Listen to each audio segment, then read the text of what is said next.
அழகாக நான் உங்களுக்கு விஎஸ் பேசுகிறேன். இன்றைக்கி நம்ம பார்க்க போகிற சீரிஸோட நேம் வந்து ஓல்டு கண்ட்ரி பம்ப்கின் ஷார்ட்ஸ்மேன் சொல்லக்கூடிய சீரிஸோடைய எபிசோட் 8 தான் இன்றைக்கி நம்ம பார்க்க போகிறோம். அதனால் நீங்கள் நம்ம சேனலுக்கு போய் சேர்ந்தீங்கன்னா உங்களால் முடிஞ்ச சப்போர்ட் நம்ம சேனலுக்கு சப்ஸ்கிரைப் பண்ணி சப்போர்ட் பண்ணுங்கள். அது மட்டும் இல்லாமல் அது கூட இருக்க விலை நாள் வச்சுக்கோங்க. அப்போ தான் நம்ம ஒரு அடுத்த வீடியோ எல்லாமே உங்களுக்கு நோட்டீஸ் பண்ணுறோம். கண்டிப்பாக வழக்கம் போல இந்த எபிசோட பிரமாதம் இருக்கும். முடிஞ்ச எல்லாரும் ஸ்கிப் பண்ணாமல் பொறுமையாக பாருங்கள். இதுக்கு முன்னாடி கிட்டத்தட்ட ஒரு 7 எபிசோட் போட்டுருவோம். அந்த எபிசோட பார்க்காதவங்க லிங்க் டிஸ்கிரிப்ஷனில் கொடுத்துருக்க அந்த பிளேலிஸ்ட் போய் செக் பண்ணி பார்த்துருவாங்க. அப்போ இந்த கதையை புரியும். சரி வாங்க நம்ம கதை கொடுப்போமா. நம்ம ஆலிஷாவே இப்போ ஹீரோ கிட்ட மாஸ்டர் உங்ககிட்ட சில விஷயத்தை பற்றி டிஸ்கஸ் பண்ணோம். வா என்ன விஷயம் ஆலிஷா? உங்களுடைய முக்கியமான விஷயத்தை நீங்கள் மாற்றதுனால உங்களுடைய ஃபியூச்சருக்கு அது அஃபெக்ட் ஆகும். அதனால தெய்வ செஞ்சு கொஞ்சமாச்சு அந்த விஷயத்தை மாற்றிக்கோங்க. எதை சொல்கிறேன் மாஸ்டர்? நம்ம 2 பேரும் வெளியே போகிறோம். ஒன்றும் இல்லை, உங்களுக்கு புதிய துணி எடுக்கிறதுக்காக போகிறோம். ஹீரோவை பார்த்து ஷாக்காக இவங்க 2 பேரும் தினசா பார்க்குறாங்க. எதுக்காக இவங்க இப்படி கேட்குறாங்க? ஆனால் அவங்க உள்ளுக்குள்ளே நினைச்சது வேற. மாஸ்டர் இதுக்கு முன்னாடி நம்ம ஒரு சர்ச்சுக்கு போயிட்டு அது முக்கியமான நிகழ்வுகளை தடுத்தோம்ல, திரும்பியும் அந்த இடத்துக்கு போயிட்டு நம்ம விசிட் பண்ணுற மாதிரி இருக்கும். சொல்லியிருந்தா சொரேனாவா சொல்லியிருந்தா. ஏன்னா அந்த இடத்துல நிறைய மான்சர்ஸ் வந்து அட்டகாட்சம் பண்ணிட்டு இருக்கான். அதுக்கு எல்லாமே ரெக்வஸ்டின் பேரில் அவள் போயிட்டு அட்டாக் பண்ணிட்டு இருக்கலாம். அதுக்காக தானே என்னது மிஸ் ஜாலான்ராவா? அட கடவுளே, அவ வேற அங்க வர சொல்லிருக்கலாம். நான் கொஞ்சம் கூட எதிர்பார்க்கல. என்னுடைய மாஸ்டர் கிட்ட ரொம்ப க்ளோஸாவே இருந்துட்டு இருக்கா. எப்பயாச்சும் மீட் பண்ணி அவர் கூட கடலை போட்டுட்டு இருக்கா. அவகிட்ட வான் பண்ணிருக்கேன், போக எது பேசாதன்னு கேட்க மாட்டான். சரி ஆலிஷா ஏன் டென்ஷன் வரேன்? என்ன மன்னிச்சிருங்க, ஏதோ சொல்ல ஆரம்பிக்கிறேன். நமக்கு ஒரு டாஸ்க் வந்திருக்கு மாஸ்டர். ஒரு விஐபி வந்து அவருக்கு பாதுகாப்பா ஒரு பாடி கார்டு கேட்டுருக்காரு நம்ம கிட்ட இருந்து. விஐபிக்கா? அப்ப அந்த சர்ச் ஆஃப் தி ஷெப்ன்ற அந்த இடத்துல இருந்து வராங்க. எந்த லீடர் அவனுக்கா? மாஸ்டர் அதெல்லாம் தெளிவா அவங்க கிட்ட சொல்லல. ஏன்னா பொலிட்டிக்கல் ரீசன்னால அவன் பண்ண பெரிய குற்றத்தினால கண்டிப்பா அவனுக்கெல்லாம் கேட்க மாட்டாங்கன்னு நினைக்கிறேன். முக்கியமான விஷயம், ராயல் ஃபேமிலியை சேர்ந்தவங்க ஒவ்வொருத்தருக்குமே பாடி கார்ட்ஸ் எப்பவுமே இருப்பாங்க. அது வகையில் ஒரு சில விஐபிங்களுக்கு பர்சனல் பாடி கார்ட்ஸ் இருப்பாங்க. அப்படியா? அந்த விஷயத்தை பத்தி பேசுறதுக்காக தான் மாஸ்டர் உங்களை வர சொன்னேன். இவ சொல்றது பார்த்தா ஏதோ நம்ம தலையில கட்ட போறோம்னு நினைக்கிறேன். நீங்க ஃபேமிலியரா தெரிஞ்ச ஒருத்தர் மீட் பண்ணீங்களே இதுக்கு முன்னாடி, அந்த கண்ட்ரில இருந்தே ஒருத்தர், அவருக்காக தான் நீங்க பாடி கார்டா இருக்கணும். மாஸ்டர் நல்ல ஐடியா, சூப்பரான வேலை மாஸ்டர். தயவு செஞ்சு எடுத்துக்கோங்க. இதை நான் கொடுத்ததுக்கான காரணமே உங்களுக்கு எதனா ஒரு வகையில கண்டிப்பா பின்னாடி இந்த விஷயம் உங்களுக்கு யூஸ் ஆகும். அது மட்டும் இல்லாம அவர் நமக்கு நிறைய விஷயம் செஞ்சு கொடுப்பாரு. அது மட்டும் இல்லாம மறந்துடாதீங்க. ஏன்னா ஸ்பெஷல் இன்ஸ்ட்ரக்டரா இப்போ உங்களை இந்த இடத்துக்கு போட்டதுக்கான காரணமே நீங்க இங்கேயே சொல்லி தரணும், அங்கேயும் போய் பாத்துக்கணும். ஓகேவா? ஓகே 2 வேலையை நம்ம தலையில கட்ட போறோம். அதுக்கப்புறம் இதுங்க 2 வளவலான்னு பேசிட்டு இருக்கேன். ஆலோசியாவை குறுக்க முந்து எங்க பாருங்க, இன்னும் நான் மெயின் டாபிக்கே வரல மாஸ்டர். நம்ம இப்போ இந்த இடத்துல இருந்து ஒரு ராயல்ட்டியை மீட் பண்ணி பார்க்க போறோம். அதுக்காக தான் நீங்க ஒரு நல்ல துணியை போடணும்னு சொல்லிட்டு இருக்கேன். புரியுது, நல்ல துணியை போட்டு தான் ராயல்ட்டியில கொஞ்சமாச்சு ஏத்துப்பாங்க. சரி ஓகே, எனக்கு ஒன்றும் பிரச்சனை இல்லை ஆலோசியா. நீ ஒரு அதுக்கேற்ற நல்ல இடத்த சூஸ் பண்ணிக்கோ. அதே மாதிரி டைமிங்க சொல்லிட்டு எப்போன்றதை நான் முடிஞ்சதுக்கு வர பார்க்குறேன். கண்டிப்பா அதுக்கு எல்லாத்துக்குமே நான் எப்பயும் ரெடி பண்ணிட்டேன். நீங்க எப்போன்னு மட்டும் சொல்லுங்க, நான் கிளம்புறதுக்கு ரெடியா இருக்கேன். கடையெல்லாம் சூஸ் பண்ணியாச்சு. அதனால டுமாரோ ஆஃப்டர்நூன் போலாமா? சரி ஓகே, ரொம்ப நன்றி மாஸ்டர். வாங்க போயிட்டு ஜாலியாக என்ஜாய் பண்ணலாம் அப்படின்னு சொல்லிட்டு அவ கூப்பிடுறேன். சரி ஓகே, எனக்கான வேலையை நீங்க பாருங்க, நான் இந்த இடத்த விட்டு கிளம்புறேன். அவ கிளம்புன பிறகு ஹீரோ யோசிக்கிறான், தேவலாமே எதுக்காக இந்த வயசானவனுக்காக இவ்வளவு பாத்துக்கிறான்னு தெரியல. என்ன எனக்கே கொஞ்சம் கொச்சமா தான் இருக்கு. கமாண்டர் ஏன் இந்த மாதிரி நடந்துக்கிறாங்க அப்படின்னு கருணியை அசால்ட்டு கேட்க, ஏன்னா அவருடைய மாஸ்டருக்கு வந்து அவங்க நிறைய விஷயத்தை செய்யணும்னு சொல்லிட்டு ஆசைப்படுறாங்க போல. அப்படியா? அதுக்கப்புறம் ஹீரோவா வீட்டுக்கு வரேன். வீட்டுக்கு வந்துட்டேன். வாயா என்ன இது உனக்காக தான் வந்து இது பாக்ஸ். யார் இது எனக்காக அமைச்சிருப்பான் அப்படின்ற மாதிரி ஹீரோ அதை தரத்து பக்கத்துல ஒரு லெட்டரும் இருக்கு. இந்த துணிகள் எல்லாமே டியர் பிரல், இது உனக்காக தான். நீ எனக்கு பண்ண உதவிக்காக ரொம்ப நன்றி. யாருக்கு என்னுடைய அட்ரஸ் இந்த இடத்துல இருக்குன்றது தெரியும். யார் அமைச்சிருப்பான்? கண்டிப்பா அந்த லிப்ராயா இருப்பாரா? என்னுடைய ஃப்ரெண்டு தான் ஏதோ துணியை எனக்கு அமுச்சு விட்டுருக்காங்க சிலது. அதனால மீவி உனக்கு எதனா இதுல செட் ஆகாத பாரு. எனக்கு ஒன்றும் செட் ஆகாது அப்படிலாம் கிடையாது பாரு. அப்படிங்கப்பா கேர்ள்ஸுக்கான ட்ரெஸ்ஸும் இந்த இடத்துல இருக்குப்பா. நீ வேணா அதை சூஸ் பண்ணிக்கோ. வா போயிட்டு டின்னர் சாப்பிடுவோம், நான் ரெடி பண்ணிக்கிறேன் அப்படின்னு சொல்லிட்டு அதுக்கப்புறம் ஹீரோவும் போயிட்டு டின்னர் செஞ்சு சாப்பிடும்போது முக்கியமான ஒரு விஷயத்த சொல்லணும் மீவி. நான் இதுக்கப்புறம் போயிட்டு ஒரு விஐபிக்கும் பாடி கார்டை வேலை செய்ய போறேன். அதுக்காக எனக்கு ப்ராப்பரான துணிகள் எல்லாம் தேவைன்றதுனால தான் நாளைக்கு வந்து நான் வந்து ஆலிஷா கூட ஷாப்பிங் போக போறேன் மதியானம். இதை கேட்டு அவ்வளவு ஷாக் ஆயிட்டு, என்னது ஆலிஷா கூட வா? அந்த ஆர்டர் கொடுக்குற கேள் கிட்டியா? ஆமா அந்த சில்வர் வச்சுட்டு இருப்பல அந்த பொண்ணு தான். நீ என் கூட வரையா ஷாப்பிங்க? நான் வரல. அப்படியா? சரி ஓகே. ஆலிஷா ரொம்பவும் கைண்டான பர்சன்பா. சின்ன வயசுலேருந்தே நல்ல பொண்ணு தான் இருப்பா எனக்கு தெரிஞ்சு. நீ வந்து நல்லா தான் இருக்கும். நான் தான் வரலன்ட்டல. ஓகே டென்ஷன் ஆகாத. ஹீரோவையும் யோசிக்கிறான், நீவி எதுக்காக தேவையில்லாம இந்த மாதிரியான விஷயத்துக்குலாம் கேட்ட உடனே இவ்வளவு கோவப்படுறான். உண்மைதான், இந்த வயசான காலத்துல கண்டிப்பா இந்த மாதிரியான வயசுல இருக்கிற பொண்ணுங்களுக்கு என்ன சுத்தமா பிடிக்காது. நான் என்ன சொன்னாலும் அட்வைஸ் பண்ற மாதிரி தான் தெரியும். அதுக்கப்புறம் மறுநாளே பார்த்தா ஆலிஷாவும் எனக்காக வெயிட் பண்ணது ரொம்ப நன்றி மாஸ்டர், நான் வந்துட்டேன் அப்படின்ற மாதிரி வரேன். ஆலிஷாவோட துணியும் பார்த்துட்டு ஹீரோ அடிச்சு போய் நிக்க, மாஸ்டர் என்னாச்சு? ஆலிஷா இல்ல ஒண்ணு இல்ல, எனக்கு நீ பார்க்கவே ரொம்ப அழகா இருக்கேன். அதுவும் மாஸ்டர் இது நாள் வரைக்குமே நான் கவசத்துலயும் சாதாரண கமாண்டர் மாதிரி உங்களுக்கு தெரிஞ்சிருப்பேன். பட் ஆனா இந்த துணியை போட்ட பிறகு ஒரு சாதாரண பொண்ணு மாதிரி தெரிஞ்சிருப்பேன். உண்மைதான், இருந்தாலும் பார்க்க நல்லா தான் இருக்கேன். அப்படியே ரொம்ப நன்றி. சரி போவோமா அப்படின்னு சொல்லிட்டு அவங்க கிளம்ப இன்னொரு பக்கம் பார்த்து இதுங்க 2 உளவாளித்தனம் பார்க்குதுங்க. அதாவது இவங்க 2 பேரும் எங்க போறாங்க, என்ன பண்றாங்கன்ற விஷயத்தை வந்து கண்காணியத்துக்காக பின்னாடி போறாங்க ஃபாலோ பண்ணி. கமாண்டருக்குள்ள எப்படியா போட்டு ஒரு எண்ணம் இருக்கும், நான் கொஞ்சம் கொடுத்து பார்க்கலாம். என்ன சொல்ற என்ன ஓடும்? எனக்கு ரொம்ப கியூரியஸா இருக்கு. கமாண்டர் அவர்கிட்ட என்ன சொல்ல போறாங்க தெரியல. தேவையில்ல அதெல்லாம் யோசிக்காத. அதுக்கப்புறம் பால்டனோடைய சென்ட்ரல் டிஸ்ட்ரிக்ட்ல ஒரு ஹை குவாலிட்டி கடைக்கு தான் வந்திருக்காங்க. ஏன்னா அந்த இடத்துல இருக்க ப்ராடக்ட் எல்லாமே ரொம்ப ஹை குவாலிட்டியா தான் இருக்கும். மாஸ்டர் போலாமா கடைக்குள்ள? ஓகே. ஆனா இதெல்லாம் ரொம்ப வேலை ஜாஸ்தியா இருக்கும் போலியா இடம். பரவாயில்ல வாங்க, நானே வாங்கி கொடுக்குறேன். அதுக்கப்புறம் உள்ள போன பிறகு பார்த்தா ட்ரெஸ் எல்லாமே பக்காவா இருக்கு. கடை ஓனரும் வாங்க மிஸ்டர் ட்ரெஸ் ரொம்ப நாள் கழிச்சு பாக்குறவங்களே. ஆமா எப்படி இருக்கீங்க? நான் நல்லா தான் இருக்கேன். எனக்கு எதுக்காக வந்திருக்கீங்க? என்ன துணி வாங்க போறீங்க? யாருக்கு? ஹீரோ அதுக்கப்புறம் இந்த இடத்துல இருக்க துணியெல்லாம் பார்க்க அடிங்கப்பா எல்லாமே ஹை குவாலிட்டியா ஏதோ நோபல்ஸ் ராயல்ஸ் சேர்ந்தவங்க போடுற மாதிரி இருக்கேன். கண்டிப்பா இது எனக்கு செட் ஆகாம தெரியல. ஆனா ஆலிஷா தான் நமக்காக எடுக்கிறேன் போது நம்ம ஃபீல் பண்ண வேண்டிய அவசியம் இல்லை. அவளை எல்லாத்தையும் பார்த்துக்கிட்டோம். மாஸ்டர் இது எப்படி இருக்குன்னு சொல்லிட்டு அவ்வளோ ஒரு துணி எடுத்து காமிங்க. ஏய் என்ன இது எப்படி சுருக்குமா பார்க்கவே ஜோக்கர் மாதிரி இருப்பேன் அப்படியே மனசுக்குள்ள யோசிக்க. ஆனா கடை உணரும் மிஸ்டர் உண்மையில நீங்க நல்லா தான் பார்த்துட்டே இருக்கீங்க. உங்க 2 பேருக்கு நல்லா இருந்தாலும் நம்ம ஹீரோக்கு பிடிக்கல. எனக்கு தெரிஞ்சு இது கொஞ்சம் நல்லா தான் போயிடல எனக்கு. வேற எதுனா பாரு. அப்படியா சரி ஓகே. கடவுளே ஆலிஷா கிட்ட வர்றது ரொம்ப டேஞ்சர் தான் புள்ளியே. கோமாளித்தனமான ட்ரெஸ் எல்லாம் எடுத்து கொடுத்துட்டா நான் அசிங்கப்பட்டு நினைக்கணும் அந்த இடத்துல. அதனால பார்த்து நமக்கானது பக்குவமா நம்மளே ஏத்துக்கலாம். அதுக்கப்புறம் ஹீரோ அந்த இடத்துல ஒன்றத்தை பார்க்கலாம். அப்படிங்க பார்த்து நல்லா இருக்க மாதிரி இருக்கேன். அது எப்படி? ஆனா மாஸ்டர் அது எனக்கு தெரிஞ்சு ரொம்ப பிளைனா இருக்கு. பரவாயில்லையா?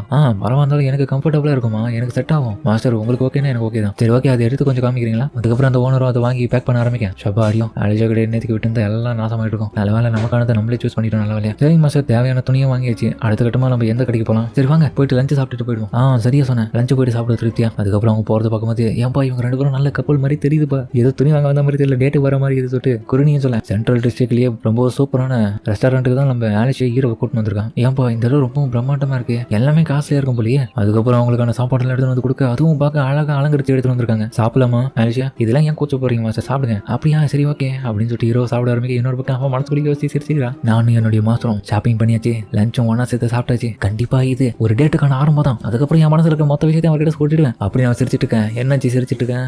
ஒன்றும் இல்லை மாஸ்டர். சாப்பாடு எப்படி இருக்கு அப்படின்ற மாதிரி அவங்க பார்த்துட்டு சாப்பிட்டு இருக்கும்போது பின்னாடி பெஞ்சிலே பார்த்து இவங்க 2 பேரும் உட்காந்து கண்காணிச்சிட்டு இருக்காங்க. உண்மையிலே சொல்றேன் கமாண்டர் இந்த விஷயத்தெல்லாம் பற்றி பார்க்கும்போது ரொம்பவும் என்ஜாய் பண்றாங்கப்பா. ஆமாம்மா நீ சொல்றது உண்மைதான். பிரைல் மாஸ்டர் கூட அந்த அளவுக்கு சந்தோஷமா எப்படி சொல்றது என்ஜாய் பண்ணல. அவரு ரசிக்கிறார் அவ்வளவுதான். உண்மையை சொல்ல போனா என்னுடைய கமாண்டர் தான் ரொம்ப எக்ஸைட்மெண்ட் ஜாலியா இருக்காங்க. கண்டிப்பா அவங்க மனசுல இவங்க 2 பேரும் டேட்டுக்கு போறோன்ற விஷயத்தை நினைச்சு தான் இவ்வளவு ஜாலியா இருக்காங்கன்னு நினைக்கிறேன். டேட் எல்லாமே இருக்கும்னு நினைக்கிறேன். அதுக்கெல்லாம் வாய்ப்பே இல்லப்பா. டேட் இல்லைன்னா வேறனா நினைக்கிறேன். அதுக்கப்புறம் பார்த்தா சாப்பிட்டு பிறகு அந்த கிளம்பி வீட்டுக்கு போக ஆரம்பிக்கிறாங்க. என்ன மன்னிச்சிருப்போம் ரொம்ப டைம் ஆயிடுச்சு. இதெல்லாம் நீ தானே வாங்கி கொடுத்தேன். எல்லாத்தையுமே நீ தான் பே பண்ண. அதிகமாக டைமும் வந்து வேஸ்ட் ஆயிருக்கும்ல. பரவாயில்ல சார் எனக்கு எந்த விதமான பிரச்சனையும் இல்லை. நீங்க ஹாப்பியா இருந்தா அது எனக்கு போதும். ஃபிளாஷ்பேக்ல இன்னொரு பக்கம் மனசுக்குள்ள நடக்கிற விஷயத்தை யோசிச்சு பார்க்கறான். சின்ன வயசுல இவ ஃபீலிங்ல இருப்பப்போ இவன் தான் மனசுக்கு ஆறுதலா சொல்லி ஆறுதல் கொடுத்துருப்பான். அதெல்லாம் யோசிச்சு பார்த்துட்டு எனக்கு மனசுக்கு ஆறுதலா இருந்த பிறக்காக நான் ரொம்பவும் இப்போ ஹாப்பியா வச்சுக்கணும். எனக்கு அதனால நல்லா முடிஞ்சது மாஸ்டர். என்ன சொன்னேன்? ஒன்னும் இல்லை மாஸ்டர். சரி ஓகே நான் போயிட்டு வரட்டா. ரொம்பவும் நன்றி ஆலிஷா. ஓகே மாஸ்டர் போயிட்டு வாங்க அப்படின்னு ஹீரோ கிளம்பின பிறகு கமாண்டர் பாத்தியா அவர் போன பிறகு இன்னமும் நின்று யோசிச்சுட்டு இருக்காங்க. அப்ப அவங்க மனசுக்குள்ள மாஸ்டர் பிரால் அவங்க விரும்புறாங்கன்னு நினைக்கிறேன்.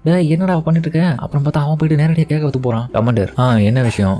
பெல்ட் என்ன மன்னிச்சிருங்க. உங்களுக்கே தெரியாம இன்னைக்கு நாள் ஃபுல்லா உங்களை கண்காணிச்சிட்டு இருந்தேன். பரவாயில்லடா நீ ஒளிஞ்சிருந்து பார்த்தாலும் எந்த விதமான தப்பு இல்லை. ஏன்னா உன்னை நேரடியாக பார்த்தேன்னா அதுக்கப்புறம் நீ என்ன தப்பா நினைச்சுக்கணும்னு சொல்லிட்டு தானே அதுக்காக தானே ஒளிஞ்சிருந்து பார்த்தேன். கமாண்டர் நான் உங்ககிட்ட ஒரு விஷயத்தை கேட்கணும். என்னது? அவங்களுக்கும் மாஸ்டர் பெல்க்கும் என்ன ஒரு சம்மந்தம்? அதுக்கப்புறம் பார்த்தா ஒரு நாள் ட்ரைனிங் நல்லா போயிட்டு இருக்கேன். குரணியும் காலையில வந்துட்டு பெல்ட் நேற்று என்னாச்சு நான் கேட்கணும்னு நினைச்சு மறந்துட்டேன். நீ நம்மளுடைய கமாண்டர் கிட்ட பத்தி என்ன கேள்வி கேட்டேன்? கவலைப்படாத கமாண்டர் எந்த விதமான தெளிவான பதிலையும் என்கிட்ட சொல்லல. அப்படியா சரி. அதுக்கப்புறம் பார்த்தா கமாண்டர் உள்ள வரேன். குட் மார்னிங் பா. Good morning commander. அதுக்கப்புறம் பார்த்தா குரணியும் அவங்க 2 பேரும் தனியாக விட்டுட்டான். இன்னைக்கு காலையில அவன் கேள்வி கேட்டு எதனா பதில் வாங்குவேன். குரணிக்கு என்னாச்சு? அதுவா ஒன்றும் இல்லை. அவள் போயிட்டு தன்னுடைய ஸ்வாடை வச்சு பயிற்சி பண்ணதுக்காக ட்ரை பண்ண போறான். ஏன்னா அவள் வச்சுங்கிற ஸ்வாடு வந்து இப்போதான் கொஞ்சம் கொஞ்சமாக கற்றுட்டு இருக்கா. அதனால தான். அப்படியா?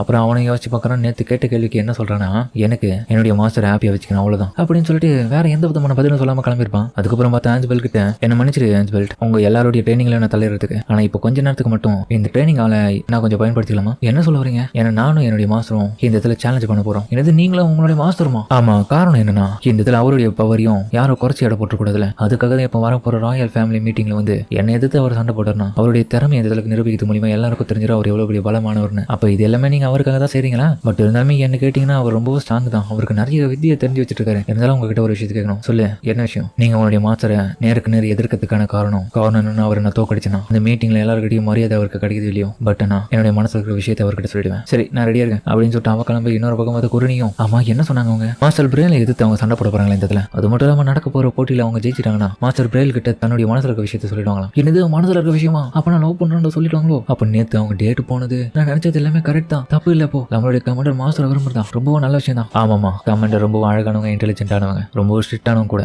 பட் இருந்தாலும் ரொம்ப கைண்டானவங்க தான். அதனால இப்போ அவங்களுடைய மனசுக்குள்ள இருக்க ஃபீலிங்ஸ் வெளிப்படுத்த போறாங்க. அதுக்கப்புறம் மாஸ்டர் பிரேல் வந்துட்டு வந்துடுறான். எல்லாரும் நல்லா வேலை பாக்குறீங்களா? குட் மார்னிங் மாஸ்டர் அப்படின்னு பார்த்து ஆலிஷா வரேன். வா ஆலிஷா. என்ன ஆலிஷா வழக்கமா இந்த இடத்துக்கு எப்பவுமே வர மாட்டேன். எனக்கு திடீர்னு வந்துட்டுக்கிறேன். ட்ரைனிங் ஆகல மாஸ்டர் உங்க கூட நான் சண்டை போடணும்னு ஆசைப்படுறேன். என்னது? ஆமா என்னுடைய ஸ்ட்ரென்த் நான் சோதிக்கிறது மட்டும் இல்லாம உங்களுடைய ஸ்ட்ரென்த்தை நான் சோதிக்க விரும்புறேன். நீங்க என்ன சொல்றீங்க? சரி ஓகே அப்போ ட்ரைனிங் வேணும்ன்றதுக்காக தான் நான் இந்த மாதிரி பண்ணிருக்கேன். ஆமா மாஸ்டர் ஆரம்பிக்கலாமா? அதுக்கப்புறம் அவங்களும் மேட்ச் ஆரம்பிக்க. மாஸ்டர் இந்த இதுல இருக்க எல்லாருமே என்ன லைட்னிங் ஃபாஸ்ட் ஆலிஷான்னு தான் சொல்லுவாங்க. சண்டே ஆரம்பிக்கல அடுத்த நிமிஷம் ஆரம்பிப்பா சாம வேகமா வருவான் ஹீரோ அட்டாக் பண்ண. நான் இதை எதிர்பார்க்கவே இல்லை ஆலிஷா. என்னுடைய ஆப்போனன்ட் எப்பவுமே இப்படிதான் மாஸ்டர் அட்டாக் பண்ணுவேன். அப்படியே எங்கப்பா வேற லெவலில் ஃபைட் பண்றாங்கன்னு சொல்லிட்டு இவங்க உன பக்கம் ஷாக்கா பார்த்துட்டு இருக்காங்க. அதுக்கப்புறம் விடாம பார்த்தாலும் ஆலிஷா தான் அட்வான்டேஜ் எடுத்து அட்டாக் பண்ணிட்டு இருக்கான். ஹீரோ ரொம்ப ஸ்லோவா இருக்கிறதுனால அவனுடைய ஒரு சில இடத்துல ஸ்கிராச்சஸ் விழுது. அப்படியேங்கப்பா என்னுடைய ஸ்டூடெண்ட் இந்த அளவுக்கு இப்போ வளர்ந்துட்டு இருக்கா. கண்டிப்பா நான் தோத்துருவேன்னு நினைக்கிறேன். என்ன விடுவோ பிரமாதமா சண்டை போடுறாளே ஒரு மாஸ்டரா இதுதான் எனக்கு தேவை அப்படின்னு பார்த்த ஹீரோ ஒரு கட்டத்துல வந்து தோத்து போற நிலைமைக்கு போக திரும்ப ஆலிஷா விட்டு கொடுத்து ஆரம்பிக்கலாம்னு பாப்பா. ஆஞ்சபெல்ட்டும் ஷாக் ஆயிட்டு இருக்கேன். கருணியும் ஏப்பா அங்க என்னதான் நடக்குது? நம்மளுடைய ஆலிஷா கமாண்டர் ரொம்ப அட்வான்டேஜ் எடுத்து இப்ப சண்டை போட்டு இருக்காங்க. மாஸ்டர் பிராயில் என்னதான் வயசானாலும் அவரால் இப்ப சுத்தமா முடியல. கண்டிப்பா நம்மளுடைய கமாண்டர் ஃபைட்ல ஜெயிக்கிறதுக்கு வாய்ப்பு இருக்கு. பட் இருந்தாலுமே மாஸ்டர் கூட சொல்ல முடியல, திடீர்னு எதனா ஒன்று பயன்படுத்திடுறா. அதுக்கப்புறம் எதிர்பார்த்த போலயே ஹீரோக்கு ஒன்னும் டப்பு கொடுத்து சண்டை போட்டு இருக்கேன். ஹீரோ யோசிக்கிறான் அவளை எப்படி தடுக்கணும் அப்படின்னு. திரும்ப அடிப்பான், இருந்தாலுமே அதை தப்பிச்சிருவான். அதுக்கப்புறம் அவளுக்கு ஒரு நல்ல ஸ்பாட் கிடைக்கும், அந்த இடத்த பார்த்து அட்டாக் பண்ணலான்னு கரெக்டாக போவான். பட் ஆனால் ஹீரோ அவளுடைய பின்னாடி இருக்கிற அந்த துணியை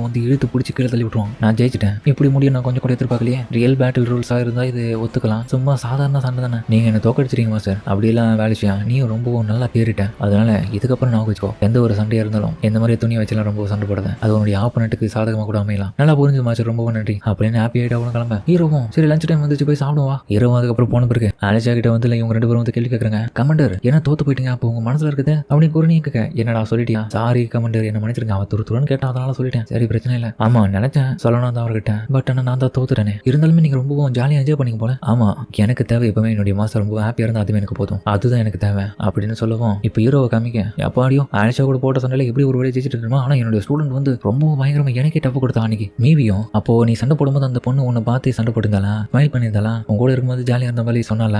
ஆமா என்ன பாத்துக்க, இதுல இருந்து தெரியல அந்த பொண்ணுக்கு உன்னை ரொம்ப பிடிச்சிருக்கியா. இதை கேட்டு ஹீரோவும் எங்க பேர் இதுக்கப்புறம் சொல்றது நிறுத்து, அதுக்கெல்லாம் வாய்ப்பு இல்லை. ஏன்னா அவ என்னுடைய ஸ்டூடெண்ட், அவளுக்கும் எனக்கும் எவ்வளவு வயசு வித்தியாசம் இருக்கு தெரியுமா. இதை கேட்டு மீவியும் கண்டிப்பா சொல்றேன் கிளவா, இந்த ஜென்மத்தில் உனக்கு கல்யாணம் நடக்காது. ஆமா இந்த மாதிரியான வயசான ஒருத்தனுக்கு எந்த பொண்ணு தான் பிடிக்கும், முதல்ல சொல்லாது ஃபர்ஸ்ட் அப்படி நீ ஹீரோ சொல்ல. அதோட இந்த எபிசோட முடிக்கிறாங்க. சரிங்க, இந்த வீடியோ அப்படின்னு கமெண்ட் சொல்லுங்க. மறக்காம இந்த வீடியோ பிடிச்சிருக்கோம் பிடிச்சிருந்தாலே நம்ம சேனலுக்கு சப்ஸ்கிரைப் பண்ணி சப்போர்ட் பண்ணுங்க. அது மட்டும் இல்லாமல் அது கூட இருக்க வரைக்கும் நாள் வச்சுக்கோங்க. அப்போ நான் போகிற அடுத்த வீடியோ எல்லாமே உங்களுக்கு நோட்டிஃபிகேஷன் வரும். கண்டிப்பா வழக்கம் போல இந்த எபிசோட பிரமாதமாக இருக்கும். முடிஞ்ச யார் ஸ்கிப் பண்ண பொறுமையாக பார்த்துருப்பீங்க நம்புறேன். உண்மையிலே நம்மளுடைய ஆலிஷாக்கு ஹீரோ ரொம்பவும் பிடிச்சிருக்கு, ஜரேனாவுக்கும் பிடிச்சிருக்கு. அதனால அடுத்த கட்டத்தில் ஹீரோக்கு கல்யாணம் நடக்குதா இல்ல கருமாறி நடக்குதான்றதான் பொறுத்து வந்து பார்ப்போம். சரிங்க, இந்த வீடியோ முடிச்சுமா.